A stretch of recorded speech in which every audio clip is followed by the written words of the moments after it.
Salve, salve, gente boa! Feliz 2025 para você que não me vê desde o ano passado, porque eu dei uma parada de uma semana, é verdade. Tava ficando louco já, gente, a realidade é essa. Trabalhar com política, sem dúvida nenhuma, é a função mais estressante que eu já exerci na minha vida. Não foi fácil. Antes que você pire, você tem que dar uma parada. E por isso eu parei uma semana, mas estou de volta. Estou de volta, inclusive, para completar a série de vídeos especiais.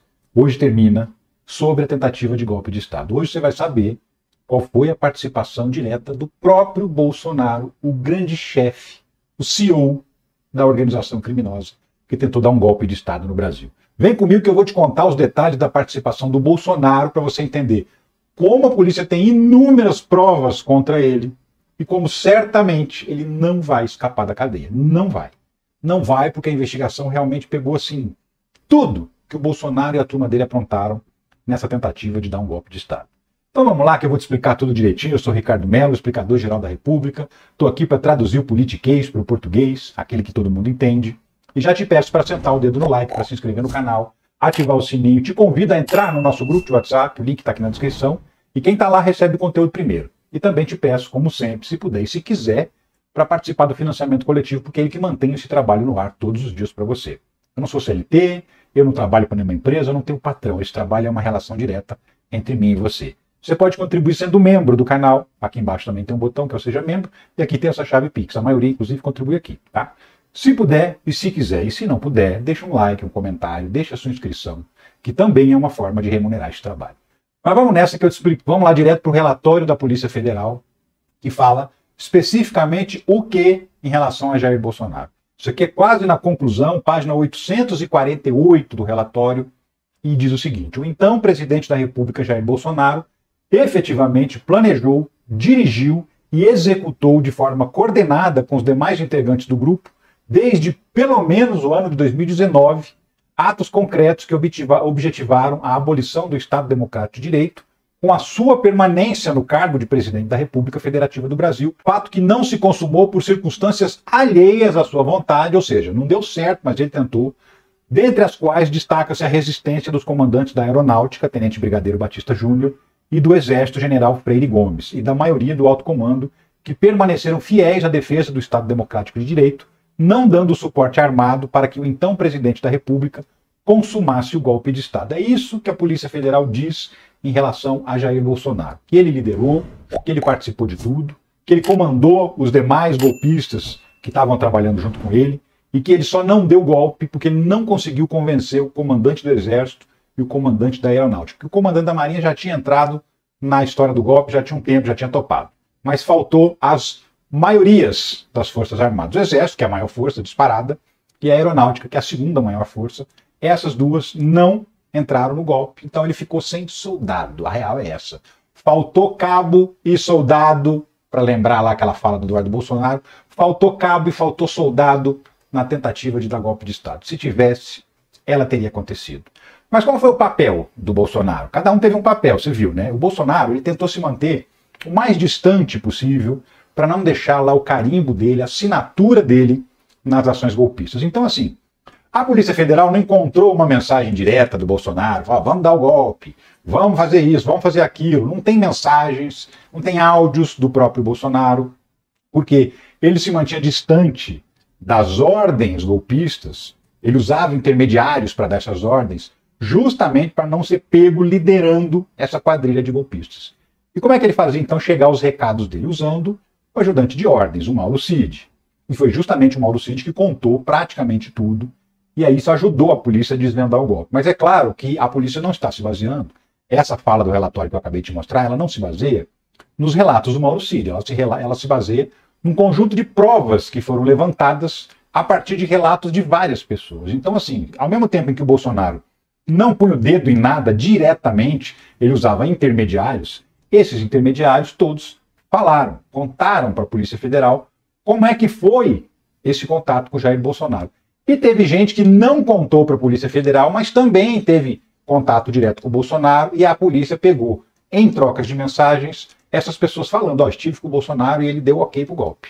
Então isso também consta no relatório da Polícia Federal. Por exemplo, o general Mário Fernandes, que era o cara que ia chefiar aquela turma que tinha o plano de assassinar o Lula, o Alckmin e o Alexandre de Moraes. O Mário Fernandes esteve com o Bolsonaro e contou para o Mauro Cid, tive com o Bolsonaro, ele falou isso, aquilo outro, contou em troca de mensagens e a polícia interceptou essas mensagens. Então, foi juntando os quebra-cabeças de provas, mais os relatos das pessoas que participaram desse plano golpista, e a polícia fechou o quebra-cabeça, indiciando Bolsonaro como o grande chefe e o grande beneficiado da tentativa de golpe. Se desse certo, era ele que seria o presidente. Então, obviamente, ele estava liderando tudo. Mas vamos entender como é que se deu a dinâmica da participação do Bolsonaro. Porque mesmo não tendo, assim, fatos ligados diretamente a ele, dá para a gente concluir como é que foi a participação dele, como é que ele agiu ativamente nessa tentativa de golpe. Vamos lá. Então, já começa com esse levantamento aqui que foi feito pela imprensa no final do governo Bolsonaro. Bolsonaro hostilizou ministros do STF ao menos 23 vezes. Ele já tinha acabado o mandato dele, aí o Poder 360 fez um levantamento e mostrou as inúmeras vezes em que ele atacou ministros do Supremo Tribunal Federal. E aí, olha só, em 2019 havia ataques de bolsonaristas ao STF, principalmente ao Dias Toffoli, ao Gilmar Mendes, ao Luiz Roberto Barroso, mas nada ainda contra o Xandão. Ninguém falava em Xandão no primeiro ano do Bolsonaro. O próprio Bolsonaro evitava confrontar diretamente o Supremo Tribunal Federal. Só foi começar a fazer isso a partir de 2020. Mas os apoiadores dele já articulados, e isso aparece numa outra investigação, não nessa, aparece na investigação do inquérito das milícias digitais, mostrava que existia uma estrutura por trás, atacando o Supremo Tribunal Federal para enfraquecer a justiça brasileira. E aí, uma lista de situações em que o Bolsonaro hostilizou os ministros do STF. Abril de 2020, falou, o Xandão só está lá porque é amigo do Temer. Abril de 2021, Barroso faz politicalha. Por quê? Porque ele determinou a abertura da CPI da pandemia. Ele atacava principalmente o Barroso. Olha só, Barroso. Aí depois, em 5 de agosto de 2021, ele começa a atacar o Alexandre de Moraes de forma mais intensa. Moraes é a mentira em pessoa, a hora dele vai chegar. Isso depois que o Bolsonaro foi incluído no inquérito das fake news. Aí ele apontou o canhão para o Alexandre de Moraes, mas antes não. Aí tem mais aqui, Barroso, Moraes, Edson Fachin, porque o Fachin, durante um período, foi ministro do Tribunal Superior Eleitoral, presidente, então por isso que ele também foi atacado, inclusive naquele período em que estavam discutindo se ou se não ia ter voto impresso, era o Fachin que era o presidente. Atacou o próprio TSE, Barroso, Fachin, Fux, tá vendo? Então aqui uma lista de ataques que o Bolsonaro fez, ou por rede social, ou por meio de entrevista, ou por meio de pronunciamentos, ou naquelas lives que ele fazia toda quinta-feira. Então tudo isso aqui é uma lista de situações em que o Bolsonaro atacou o Supremo Tribunal Federal. Ao mesmo tempo, ele foi construindo aquilo que ele achava que era o mais importante para ele conseguir dar um golpe de Estado, que é o apoio dos militares. E de que maneira Bolsonaro fez isso? Comprando os militares. Comprando, exatamente isso, comprando. Bom, primeiro, enchendo o governo de militares. Mais de 6 mil militares atuam em cargos civis no governo Bolsonaro, aponta estudo, essa matéria ainda é de 2021, esse número ainda cresceu. Ele encheu o governo de militares em cargos importantes e fez uma norma que permitia que os militares recebessem, além do salário deles como militares, ainda acumulasse o salário de ministro, de secretário, assim, dos cargos de alto escalão que essas pessoas ocupavam no governo. Porque existe o teto do funcionalismo, ninguém pode ganhar mais que o ministro do Supremo Tribunal Federal, ou seja, R$44 mil de salário líquido. Só que tinha gente aí, general, por exemplo, ganhava 35, 37 mil de aposentadoria militar. Então qualquer carguinho que fosse ocupar no governo já ia passar dos 44 mil. Então o Bolsonaro fez uma norma permitindo que os militares dobrassem o teto, porque tinha o teto do funcionalismo público, mas eles podiam acumular o salário com a aposentadoria militar, e com isso eles furavam o teto.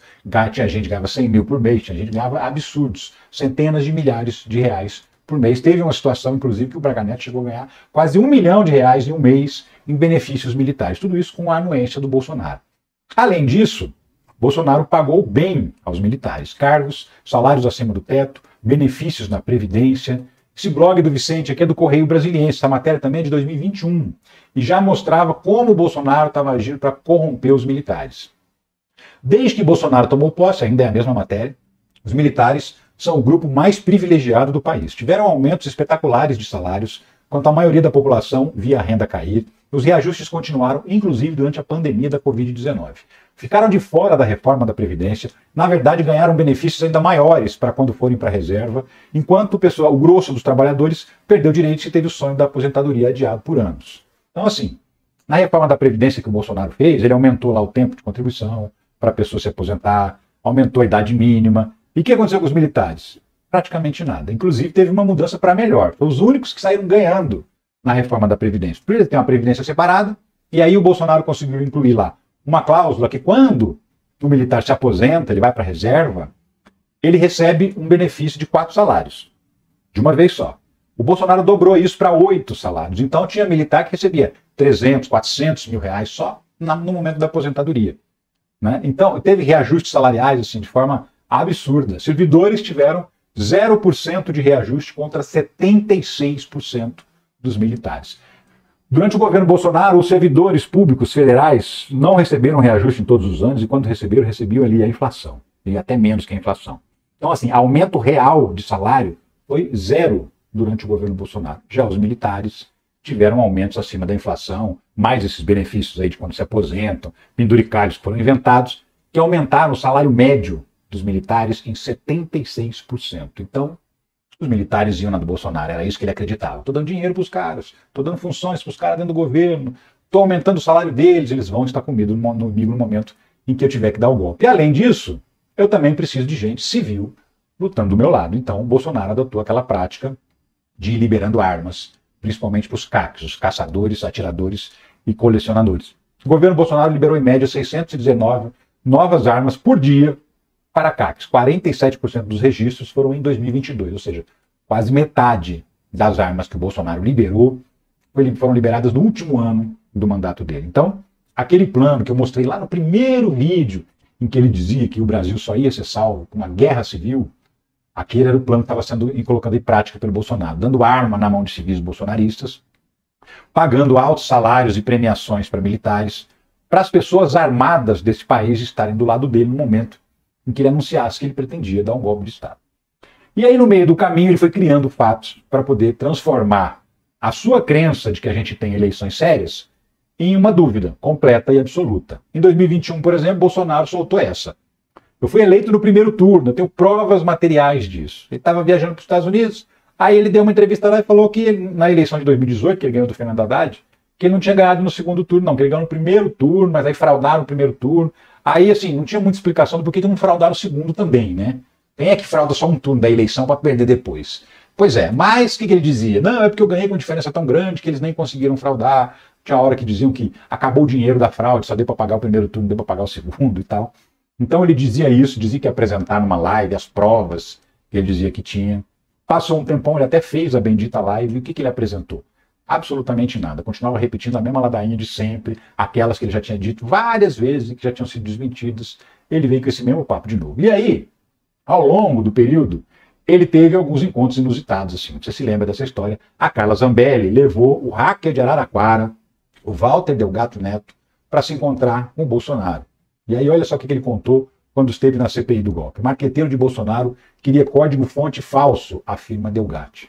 O marqueteiro do Bolsonaro é o mesmo marqueteiro que agora defendeu a eleição do Ricardo Nunes em São Paulo. Aquele que apanhou, levou um soco na cara do Pablo Marçal, sabe? Duda Lima, ele próprio.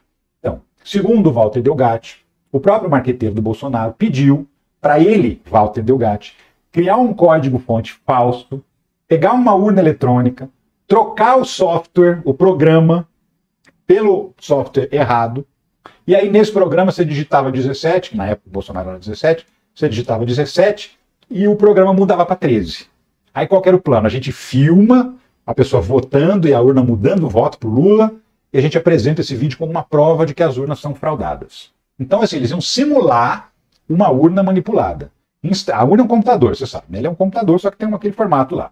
Então eles iam instalar um outro programa que imita o programa da urna, visualmente, porém, toda vez que você digita 17, ela mudava o voto por 13. Era isso que o marqueteiro sem caráter do Bolsonaro queria, para poder fazer o quê? Chegar no 7 de setembro de 2022, que eles fizeram aquele ato de campanha no 7 de setembro, apresentar isso, esse vídeo, e falar, tá vendo como as urnas são roubadas? E aí ia virar um caos, né? Porque aí o povão ia ter certeza de que a eleição era roubada, os bolsonaristas iam quebrar tudo. Esse era o plano do Bolsonaro e ele foi executando com o passar do tempo. Em 2022, no dia 5 de julho, teve aquela famosa reunião ministerial que foi gravada. Em reunião gravada, Bolsonaro cobra ministros a agir antes das eleições e ataca TSE e Lula. Nessa reunião, que ficou bastante famosa, É aquela reunião que o general Heleno fala, temos que virar a mesa antes da eleição. Eu mostro esse vídeo no vídeo que eu fiz sobre o general Heleno. Tudo isso que eu estou falando aqui nos vídeos anteriores tem fatos, inclusive relacionados no inquérito, que estão lá no relatório da Polícia Federal, que comprovam tudo isso que eu estou falando. Então, nessa reunião de julho, o Bolsonaro está cobrando os ministros para quê? Para os ministros também adotarem essa tática de falar mal das urnas. Então, vai para a rede social, fala mal das urnas, dá entrevista, fala mal das urnas. Era isso que o Bolsonaro queria, que os ministros todos fizessem a mesma coisa. Lembrando, o general Heleno era o cara que criava a tática do golpe, né? Temos que fazer isso. O Braga Neto era o cara que operacionalizava o golpe, ou seja, ele chefiava as equipes e fazia contato direto, inclusive para financiar o golpe. E o Bolsonaro lá em cima, dando as cartas, determinando e usando esses dois, o Augusto Heleno e o Braga Neto, como os executores do golpe para ele. Então, nessa reunião, em julho de 2022, o Bolsonaro estava falando, gente, vocês precisam ajudar a disseminar essa história de que as urnas não são confiáveis, porque só a gente falando não vai adiantar.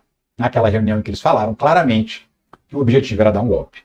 Aí Bolsonaro perde a eleição e aí começa a segunda etapa. Então, a primeira etapa foi os 4 anos inteiros, em que ele usava todas as oportunidades que tinha para descredibilizar as urnas eletrônicas, descredibilizar o STF, atacar os ministros. Nos vídeos anteriores, em vários vídeos anteriores, eu venho falando desses episódios. E aí ele perde a eleição e não reconhece a derrota. Também parte do processo de golpe de Estado. Bolsonaro não reconhece a derrota e sai do poder pela porta dos fundos. Essa é a matéria da revista Veja, que foi publicada no dia 30 de dezembro de 2022, no dia que o Bolsonaro pegou o avião e foi embora para os Estados Unidos. Segundo a Polícia Federal também, isso era parte do plano da tentativa de golpe de Estado. Ele precisava estar fora do país para não ser envolvido no que aconteceu depois, no 8 de janeiro. Então, até isso era parte do plano, e isso está relatado também nos outros inquéritos, tanto no inquérito da falsificação do cartão de vacinas, quanto no inquérito da venda das joias, que tem relação, os dois inquéritos têm relação com a tentativa de golpe de Estado. Então, assim, ele perde a eleição e não assume que perdeu a eleição. Mantém os eleitores, os apoiadores dele, revoltados, com raiva e com esperança de que alguma coisa ainda ia acontecer. Então, aí eles fecharam a estrada, depois fizeram os acampamentos golpistas em porta de quartel no Brasil inteiro, e tudo isso pedindo golpe militar. Por quê? Porque aquela sementinha da dúvida em relação às eleições já tinha sido plantada, e muito bem plantada pelo Bolsonaro ao longo de 4 anos. Aí depois, ainda nesse período pós-eleição, Bolsonaro pressionou o PL a questionar urnas, mas se recusou a assinar a ação levada ao TSE. O PL, o Partido Liberal, entrou com um processo falando, olha, tem 400 mil urnas que não pode valer. E justamente as urnas onde o Bolsonaro perdeu. Aí eles alegavam que a urna era de uma versão antiga e que essa versão antiga não era auditável, que também era mentira. Criaram um relatório falso. Isso está no relatório da Polícia Federal. A investigação do PL, o PL contratou uma ONG chamada Instituto Voto Legal para fazer uma auditoria. E aí, nas trocas de mensagens entre os auditores, eles falam claramente que não encontraram nada nas urnas.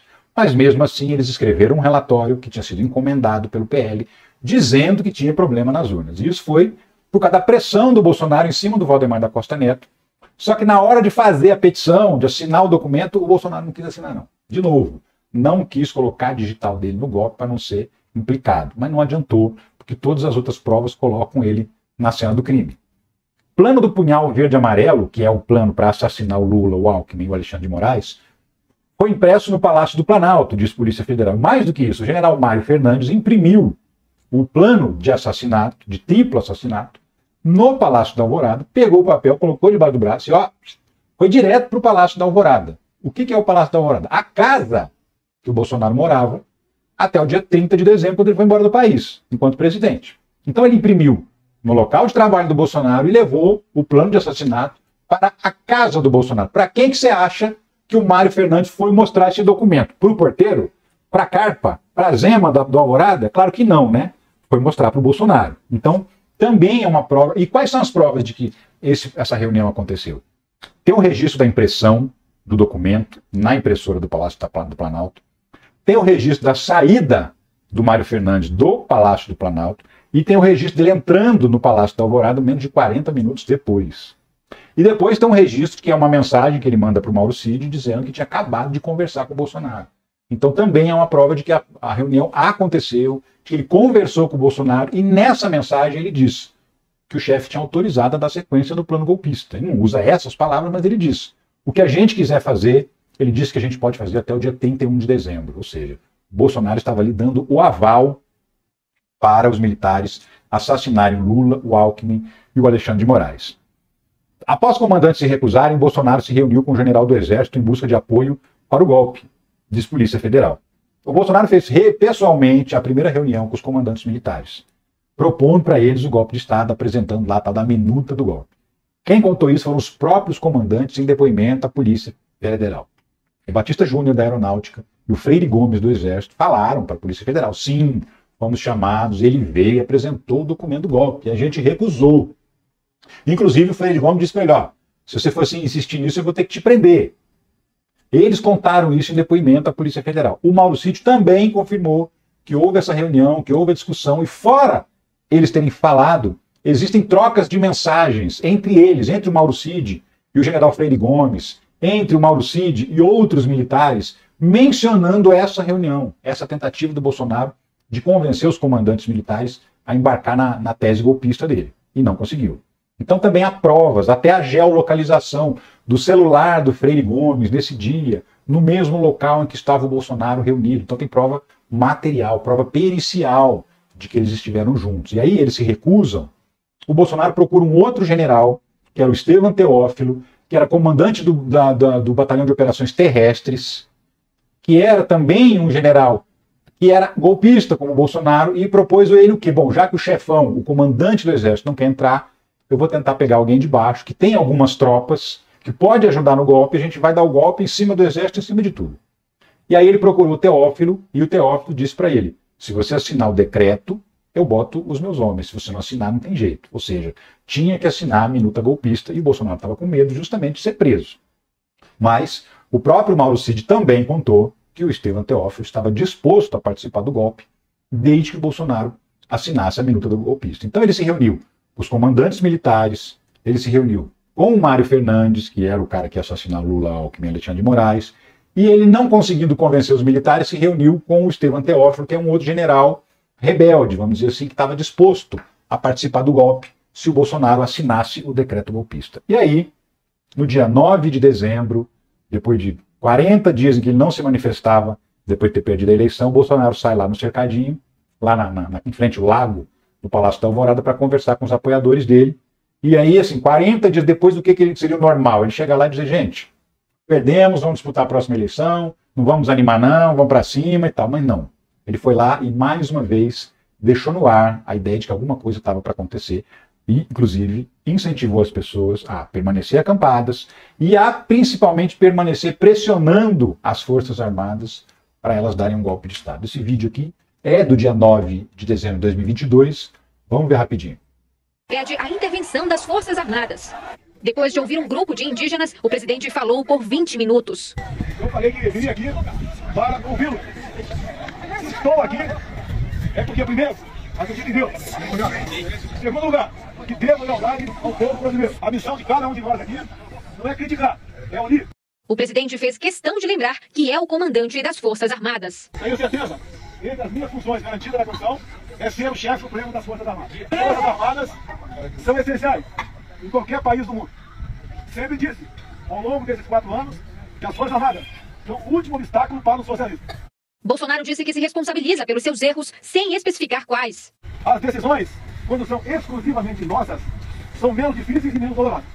Se algo der errado, porque eu perdi a minha liderança, eu me responsabilizo pelos meus erros. Mas peço a vocês, não critiquem sem ter certeza absoluta do que está acontecendo. Foi a primeira fala em público do presidente desde o segundo turno das eleições. Alguns falam do meu silêncio. Há poucas semanas, se eu saísse aqui e desse bom dia, tudo seria deturpado. Estou há praticamente 40 dias calado. Dói na alma. Sempre fui uma pessoa feliz no meio de vocês, mesmo arriscando a minha vida no meio do povo. Bolsonaro falou sobre a eleição de Lula. Não tivemos devido cuidado para escolher a pessoa certa. Mas as coisas vão mudando. Nada como tempo para fazer cada um de nós melhor. E disse que cada um deve saber o que pode fazer pelo país. Não é eu autorizo, não. É o que eu posso fazer pela minha pátria. Não é jogar a responsabilidade para uma pessoa. Eu sou exatamente igual a cada um de vocês que está aqui. Quem decide o meu futuro, para onde eu vou, são vocês. Quem decide para onde vai as Forças Armadas, são vocês. Quem decide para onde vai a Câmara, o Senado, são vocês também. Vamos aceitar nosso país. Se Deus quiser, tudo dará certo. Em nome de Jesus. Então tá aí, ele diz que não depende só dele, ele diz que depende de outras pessoas, por isso que é mais dolorido de tomar as decisões. Ele diz que é o povo que decide para onde vai as Forças Armadas. Ele diz, não me critiquem, que estão fazendo alguma coisa assim e vamos vencer no final. Ou seja, ele vai lá e mantém as pessoas animadas, achando que vai ter um golpe de Estado. Então, assim, isso ele pessoalmente fazendo, né? E essas provas de que ele se reuniu com os líderes do golpe, que ele recebia as informações, que ele esteve na casa dele com os golpistas, com o plano de golpe na mão, no papel, né? Essas reuniões com os generais, tudo isso colocam o Bolsonaro dentro da cena do crime como a pessoa mais importante do plano golpista. Por quê? Porque era o cara que ia continuar presidente. Ele andou alegando recentemente que eu não ia ser presidente, quem ia ser era o Braga Neto. E o Heleno, o advogado dele andou falando isso. Mas a real é que todo o plano que a Polícia Federal encontrou, inclusive no plano do tal gabinete de crise, estava escrito lá que o gabinete tinha como função assessorar o presidente na tomada de decisões. Então, o Bolsonaro continuaria no poder se o golpe tivesse dado certo. Então, nesse caso, não há outra coisa, não há outra conclusão a chegar, senão a de que ele liderava todo mundo, até porque existem fartíssimas provas de que ele realmente liderava os golpistas e que o plano de dar um golpe foi meticulosamente trabalhado ao longo de mais de 4 anos. E assim que o Bolsonaro vai para a cadeia. Talvez ainda esse ano, talvez no comecinho do ano que vem, mas no comecinho do ano que vem não passa. Pode esperar que você vai ver. E é isso. Eu termino aqui essa série, assim, durante esse período de recesso parlamentar, nesse período em que as notícias da política estão um pouco mais devagar, eu devo fazer alguns outros vídeos especiais para poder falar também sobre a Operação Lava Jato, sobre a condenação do Lula, sobre o impeachment da Dilma. Vou trazendo conteúdos para vocês aqui nos próximos dias. Eu fico por aqui, eu volto a qualquer momento com outras notícias sobre a política brasileira. Um abração e tchau.